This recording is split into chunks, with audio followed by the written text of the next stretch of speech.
Weather Service in Memphis has issued a severe thunderstorm warning for Southeastern Alcorn County in northeast Mississippi, Itawamba County in northeast Mississippi, Lee County in northeast Mississippi, Northeastern Pontotoc County in northeast Mississippi, Prentiss County in northeast Mississippi, Southern Tishomingo County in northeast Mississippi, Southeastern Union County in northeast Mississippi, until 6 o'clock p.m. At 5:12 p.m.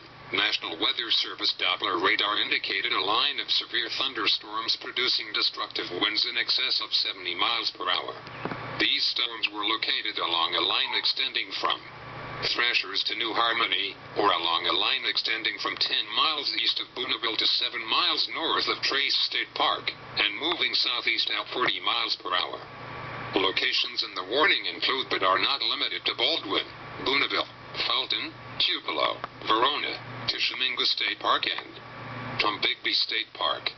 This warning also includes areas near Bay Springs Lake. This storm has a history of producing widespread wind damage across Prentiss and Tippah counties. This is an extremely dangerous situation. Seek shelter now inside a sturdy structure and stay away from windows.